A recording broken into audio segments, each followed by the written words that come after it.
आरोग्य भारती द्वारा आयोजित इस महत्वपूर्ण कार्यक्रम में प्रमुख रूप से उपस्थित मध्य प्रदेश के राज्यपाल श्री मंगू भाई पटेल जी, मध्य प्रदेश के मुख्यमंत्री श्री शिवराज सिंह चौहान जी, मध्य प्रदेश सरकार में आयुष मंत्री श्री रामकिशोर कावरे जी, आरोग्य भारती के राष्ट्रीय अध्यक्ष डॉक्टर राकेश पंडित जी, राष्ट्रीय महासचिव डॉक्टर सुनील जोशी जी, राष्ट्रीय संगठन सचिव डॉक्टर अशोक कुमार बारसणे जी, इस सभागार में उपस्थित सभी गणमान्य अतिथिगण, देवी और सज्जनों, संपूर्ण देश के स्वास्थ्य और कल्याण से संबंधित इस कार्यक्रम में भाग लेकर मुझे अत्यंत प्रसन्नता और संतोष का अनुभव हो रहा है। संतोष इसलिए कि पिछले 2-2.5 वर्षों में पूरी दुनिया एक अदृश्य महामारी के दौर से गुजरी और बहुत कम लोग होंगे, शायद 1-2% हो पूरी मानवता का, जो इस अदृश्य महामारी के प्रकोप से बचा हो। किसी न किसी समय, किसी न किसी रूप में हम सब उससे प्रभावित रहे। मुख्यमंत्री जी ने तो अपना स्वयं उदाहरण दिया और मैं समझता हूं कि एक ये वास्तविकता रही कि उस समय शायद इंसान सोच रहा था कि यदि हमारे वैज्ञानिक न होते, हमारे चिकित्सक गण न होते, तो शायद हमें क्या होता। और सही मायने में जो वैक्सीन्स आई, उनसे पूरी दुनिया में मानवता का बहुत एक मेजर परसेंटेज बच गया। अन्यथा इसी प्रकार की बीमारी 100 वर्ष पहले आई थी, जब उसमें कहा गया था कि करोड़ों लोग एक साथ गुजर जाते थे। और इस वैक्सीन का मैंने हवाला इसलिए दिया कि मैं अभी 8 दिनों की एक 2 दिवसीय विदेश यात्रा पर गया था। एक कंट्री है, कैरेबियन कंट्रीज 2 हैं, एक जमैका और दूसरा सेंट विंसेंट। वहां के प्रधानमंत्री और जो गवर्नर जनरल हैं, भारत सरकार ने, छोटे छोटे कंट्री हैं, एक कंट्री की 30 लाख पॉपुलेशन है और एक कंट्री की सेंट विंसेंट की 1.25 लाख लोग, जो कि भोपाल की एक कॉलोनी की जनसंख्या होगी। लेकिन उनको हमारे यहाँ से प्रधानमंत्री जी ने 50-50 हजार वैक्सीन्स भेजी मुफ्त में। प्रत्येक कंट्री में 4-4 कार्यक्रम थे जिनमें कि मुझे शामिल होना था। इस प्रकार से दोनों देशों में 8 कार्यक्रम संपन्न हुए। 8 कार्यक्रमों में वहां के गवर्नर जनरल और प्रधानमंत्री जी ने भारतवर्ष की प्रशंसा करते हुए अघाते नहीं थे और वो बार बार यही कह रहे थे कि यदि समय पर हमें वैक्सीन ना मिली होती कोविशील्ड, तो शायद जो 1.25 लाख जिसकी पॉपुलेशन है सेंट विंसेंट की, वो कह रहे हम तो आधे रह जाते हैं। तो ये एक कितना एक चमत्कार सही मायने में। और आज उसी परंपरा को, उसी विषय पर मंथन करते हुए कि भी आगे इस प्रकार की अगर कोई अदृश्य महामारी आती हमारे सामने, तो उससे हम कैसे बचा जा सकता है, और उसकी जो होलिस्टिक हेल्थ अप्रोच पर एक जो संगोष्ठी कहें या जो कार्यक्रम आयोजित किया गया है आरोग्य भारती द्वारा, वो एक प्रशंसनीय कार्यक्रम है और उसके लिए मैं उन सबको बधाई देता हूं। इस कार्यक्रम के लिए मैं पूरे देश में सक्रिय आरोग्य भारती के सभी कर्मठ कार्यकर्ताओं की सराहना भी करता हूं।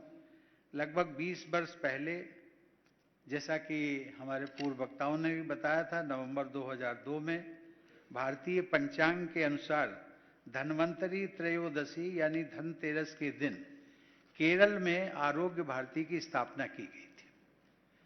इसकी स्थापना में सभी चिकित्सा पद्धति से जुड़े लोगों का सक्रिय योगदान था।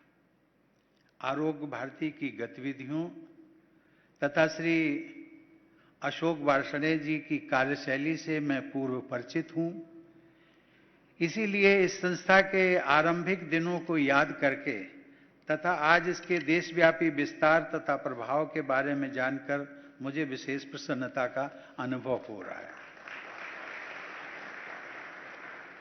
पिछले 2 दशकों के दौरान आरोग्य भारती ने समग्र दृष्टि रखते हुए देशवासियों के स्वास्थ्य के हित में सुविचारित और सुसंगठित रूप से कार्य किया है। मुझे बताया गया है कि सभी राज्यों और 85% जिलों में आरोग्य भारती की टीम सक्रिय है। मैं संस्था के राष्ट्रीय स्तर पर हुए प्रसार व कार्यकलापों की सराहना करता हूं। आरोग्य भारती की सोच बहुत साफ और सरल है। जब प्रत्येक व्यक्ति स्वस्थ रहेगा तो सभी परिवार स्वस्थ रहेंगे, सभी परिवार स्वस्थ रहेंगे तो गांव और शहर स्वस्थ रहेंगे और अंततोगत्वा इस प्रकार पूरा देश स्वस्थ रहेगा। ये इनकी सोच है। ऐसा करते हुए हम अपनी उस प्रार्थना को कार्य रूप दे सकेंगे जिसमें कामना की गई है कि सभी सुखी रहें, सभी रोग मुक्त रहें, अर्थात सर्वे भवन्तु सुखिनः सर्वे सन्तु निरामया।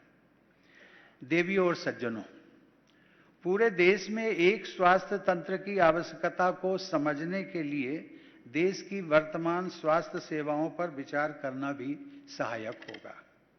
एक ओर हमारा देश इंटरनेशनल मेडिकल टूरिज्म का प्रमुख केंद्र बन रहा है, तो दूसरी ओर अनेक क्षेत्रों में स्वास्थ्य सेवाओं में काफी सुधार की भी आवश्यकता है। अर्थात ये जिम्मेदारी देश के लिए एक चैलेंज है। जब मैं मेडिकल टूरिज्म की बात करता हूं तो विदेश के लिए जितनी सस्ता उपचार इंडिया में है उतना आपको और कहीं नहीं मिलेगा। और इसीलिए मैं, चूंकि विदेश यात्राओं का जो अनुभव होता है वो मैं आपके साथ शेयर करता हूं। अभी कुछ ही मेरे ख्याल से पिछले माह शायद हमारा तुर्कमेनिस्तान जाना हुआ। अफगानिस्तान से आगे है कंट्री। तो और उसके बाद में हम एक दूसरे यूरोपियन कंट्री में गए थे। लेकिन वहां जो हमें अनुभव मिला, उन्होंने बार बार वहां के जो राष्ट्रपति थे और प्रधानमंत्री बार बार मेडिकल फैसिलिटीज की इंडिया क्या प्रोवाइड कर सकती है उसके बारे में ज्यादा हमसे जानकारी बात कर रहे थे।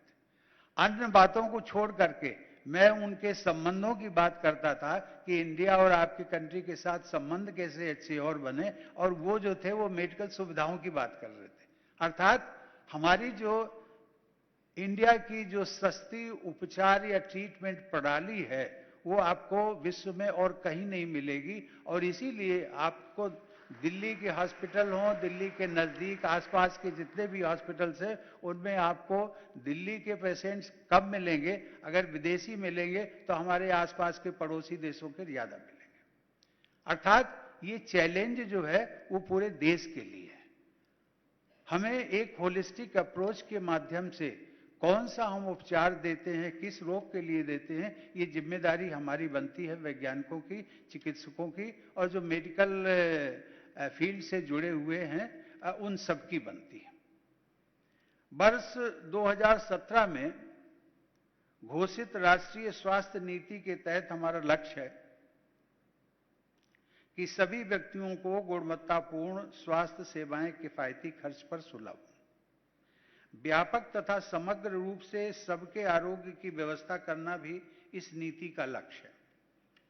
इन लक्ष्यों को प्राप्त करने के लिए सरकारी तथा निजी क्षेत्र के संस्थानों की भागीदारी के साथ साथ समाज के सभी वर्गों, विशेषकर प्रबुद्ध नागरिकों का सहयोग आवश्यक है। इस संदर्भ में आरोग्य भारती ने शहरी और ग्रामीण क्षेत्रों में जागरूकता बढ़ाने के साथ साथ सभी चिकित्सा पद्धतियों से जुड़े लोगों को एक साथ लाने का अत्यंत लाभकारी प्रयास किया है।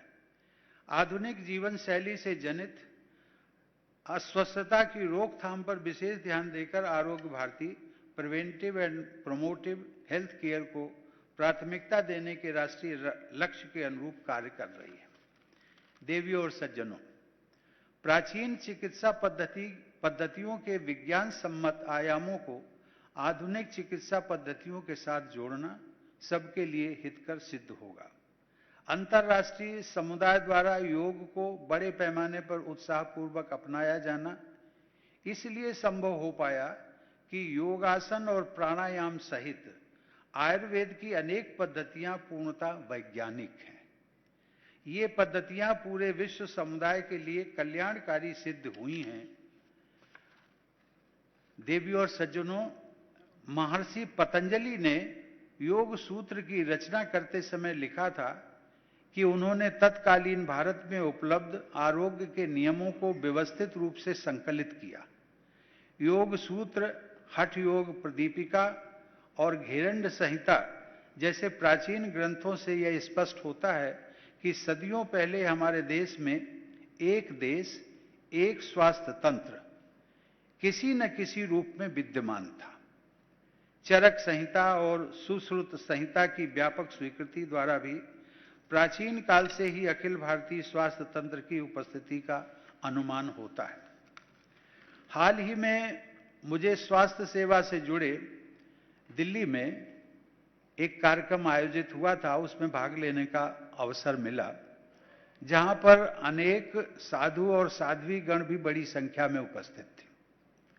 और मैंने देखा कि शारीरिक रूप से भी सामान्य गृहस्थ लोगों की अपेक्षा, हम सब लोग गृहस्थ हैं, हम सब की तुलना में वे साधु और साध्वी जन कहीं अधिक स्वस्थ दिखाई पड़ रहे थे, तन से भी मन से भी। और उनके बेहतर स्वास्थ्य का कारण बहुत स्पष्ट था, क्योंकि वो प्रकृति के अनुरूप तथा सादगीपूर्ण जीवन शैली व अच्छे विचार उनके बेहतर स्वास्थ्य का आधार था। और जिसकी हमारे पूर्व वक्ताओं ने भी बात कही है, मुख्यमंत्री जी ने भी उसकी बात कही है कि जैसा खाएंगे अन्न वैसा बनेगा मन। और इन सब की बातों को लेकर के यदि व्यक्ति आगे बढ़ता है तो उसका स्वास्थ्य सही मायने में उसके हाथ में ही होता है। और जब वो अपने हाथ से निकल जाता है तो उसको स्वाभाविक है डॉक्टर के पास ही जाना पड़ेगा, और कोई उसका इलाज नहीं कर सकता। मेरा मानना है कि हम सभी जैसे जो सामान्य लोग हैं उनको भी अपने दैनिक दायित्वों का निर्वहन करने के साथ साथ प्रकृति के अनुरूप तथा सरल जीवन शैली अपनाना चाहिए। आचार विचार तथा खान पान में सरलता के साथ साथ शारीरिक श्रम करते रहने से अधिकांश लोग रोग मुक्त हो सकते हैं। कभी कभी योग अर्थात और आयुर्वेद को कभी कभी कुछ लोग हैं जो कि गलतफहमी डालने के उद्देश्य से उसको किसी मजहब या धर्म से भी जोड़ देते हैं। ये दुर्भाग्यपूर्ण। और उसके लिए मैं हमेशा कहता हूं कि एक उदाहरण देता हूं कि किसी डॉक्टर के पास दो मजहब के लोग जाएं, किसी भी मजहब का, मैं नाम नहीं लेना चाहता, कोई भी मजहब हो, और वो ये कहे, डॉक्टर ये कहे कि भाई आप प्रातःकाल 5 बजे उठिए, मॉर्निंग वॉक करिए, पार्क में जाइए, कुछ योगासन करिए, और वो घर आता है। बाद में वो ये नहीं कहता कि नहीं नहीं मुझे तो ये, डॉक्टर के पास भी जाते समय ये नहीं कहता कि नहीं मेरा मजहब तो इसमें आड़े आ रहा है, क्योंकि ये तो योग की बात करते हैं, प्राणायाम की बात करते हैं, ये तो किसी मजहब से संबंधित है, इसको हम नहीं करेंगे। नहीं करेगा, कभी नहीं, डॉक्टर से विरोध नहीं करेगा, और जाएगा घर में करता है। वो बात दूसरी है कि बाहर जाकर के भले कहे कि मैं कुछ नहीं करता हूं, लेकिन वो करता है। क्यों करता है? क्योंकि उसको अपने स्वास्थ्य की चिंता है। और इसीलिए वो कहने के लिए कुछ लोग हैं जो कि इस प्रकार की भ्रांतियां फैलाने की कोशिश कर रहे हैं, लेकिन इन सभी चीजों की रोग निवारण के लिए आपको जो भी दवा लेनी होगी उसमें ना तो मझहवाड़े आता है। यदि आपको किसी दृष्टि से शारीरिक एक्सरसाइजेस करनी है, उसमें किसी प्रकार का कोई भी न क्षेत्रीय है, न मजहब है, न धर्म है, न आपका कोई जेंडर है, किसी प्रकार की रोक रुकावट नहीं आती है और लोग करते हैं। लेकिन कहीं न कहीं इस पर भी हमें ध्यान देने की जरूरत है कि जो भ्रांतियां फैलाई जाती हैं। अंत में मैं कहूंगा कि श्रीमद् भागवत गीता में इसी बात को बड़ी सरलता से कहा गया। किस बात को? कि प्रकृति के साथ जितना आप संपर्क में रहेंगे उतने ही आप अधिक स्वस्थ रहेंगे। युक्ताहार विहारस्य युक्त चेष्टस्य कर्मसु युक्त स्वप्ना बवहोदस्य योगो भवति दुखा। अर्थात उचित आहार विहार करने वाले, अपने काम के प्रति समुचित चेष्टा करने वाले तथा ठीक समय पर सोने और जागने वाले व्यक्ति का योगपूर्ण जीवन उनके समस्त दुखों को समाप्त कर देता है। ऐसी ही समुचित जीवन शैली को अपनाने का सुझाव देने वाली परंपरागत चिकित्सा पद्धतियों की उपयोगिता को विश्व स्तर पर अपनाया जा रहा है। इसी वर्ष जिसका उल्लेख किया अशोक वार्ष्णेय जी ने भी, कि मॉरिशस के प्रधानमंत्री प्रवीण जगन्नाथ तथा विश्व स्वास्थ्य संगठन के महानिदेशक श्री टेड्रोस की उपस्थिति में प्रधानमंत्री श्री नरेंद्र मोदी ने जामनगर में global centre for traditional medicinal system की आधारशिला रखी। वहां भारत सहित विश्व के 170 देशों की चिकित्सा पद्धतियों पर अध्ययन और शोध करने की योजना है। ये एक बहुत ही सुंदर और सुखद पहल है जिसकी भरपूर प्रशंसा करनी चाहिए। ऐसे सभी समग्र व समावेशी प्रयासों से आरोग्य भारती के प्रकल्पों को भी संबल प्राप्त होगा। मेरी शुभकामना है कि ये संस्थान स्वस्थ भारत के निर्माण में अपना अमूल्य योगदान देता रहे तथा जनमानस में विशेष स्थान अर्जित करे। धन्यवाद। जय हिंद।